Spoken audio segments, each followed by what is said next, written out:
Hi friends, welcome to our channel. Chennai Punjab మధ్య జరిగిన 49వ మ్యాచ్లో చెన్నై అఫీషియల్గా ఎలిమినేట్ అయిపోయింది. అలానే ఒక ప్లేయర్ హ్యాట్రిక్ వికెట్ తీశాడు. ఇలా అన్ని డీటెయిల్స్ ఈ వీడియోలో డిస్కస్ చేద్దాం. Let's start the video. ముందుగా ఈ మ్యాచ్ చెన్నైలోని ఎంఏ చిదంబరం స్టేడియంలో జరిగింది. Punjab Kings captain Shreyas Iyer toss గెలిచి ఫస్ట్ బౌలింగ్ ఎంచుకున్నాడు. చెన్నై స్కోర్ 190 పరుగులు చేసింది. కానీ ఈ స్కోర్ చేయడం పంజాబ్కి ఈజీ అయిందా లేదా టఫ్ ఫైట్ ఇచ్చిందా చూద్దాం. ముందుగా చెన్నై బ్యాటింగ్లో శామ్ కరన్ అద్భుతంగా ఆడారు. 47 బాల్స్లో 88 రన్స్, 9 ఫోర్లు, 4 సిక్సర్లు.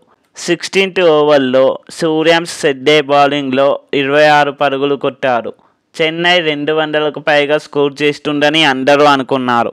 కానీ 19th ఓవర్లో యుజ్వేంద్ర చహల్ ఒక్కసారిగా గేమ్ తిప్పేశారు. చహల్ 19th ఓవర్లో 4 వికెట్లు తీశారు, అది కూడా హ్యాట్రిక్తో. ధోని, హూడా, కాంబోజ్, నూర్ అహ్మద్ 4 వికెట్లు ఒకే ఓవర్లో. ఈ ఒక్క ఓవర్ చెన్నై ఇన్నింగ్స్ని 190కి పరిమితం చేసింది. 191 పరుగుల టార్గెట్తో బరిలోకి దిగిన పంజాబ్ ఓపెనర్లు ప్రభ్సిమ్రన్ సింగ్, ప్రియాంశ్ ఆర్య గట్టి స్టార్ట్ ఇచ్చారు. ప్రభ్సిమ్రన్ 36 బాల్స్లో 54, శ్రేయస్ అయ్యర్ 41 బాల్స్లో 72 పరుగులు చేశారు. చివర్లో టెన్షన్ వచ్చినప్పటికీ మార్కో జాన్సన్ 4 కొట్టి మ్యాచ్ని ముగించారు. దీంతో పంజాబ్ కింగ్స్ 4 వికెట్ల తేడాతో గెలిచింది. ఇక ఈ మ్యాచ్లోని కొన్ని కీలక మూమెంట్స్ ఏంటంటే, ముందుగా చహల్ హ్యాట్రిక్, ఆ తర్వాత శామ్ కరన్ 88 పరుగులు, శ్రేయస్ అయ్యర్ కీలక 72 పరుగులు.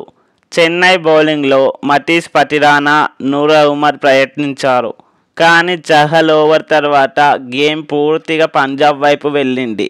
దీంతో చెన్నై ప్లే ఆఫ్ రేస్ నుండి అఫీషియల్గా ఎలిమినేట్ అయిపోయింది. చెన్నై ఫ్యాన్స్కి ఈ ఓటమి బాధ కలిగించిన పంజాబ్ ఫ్యాన్స్ సంబరాలు చేసుకుంటున్నారు. మీరు ఈ మ్యాచ్ గురించి ఏమనుకుంటున్నారు కామెంట్స్లో చెప్పండి. అలానే మరిన్ని వీడియోస్ కోసం ఛానల్ని సబ్స్క్రైబ్ చేయండి. మరో వీడియోతో మళ్ళీ కలుద్దాం. Thanks for watching. జై హింద్.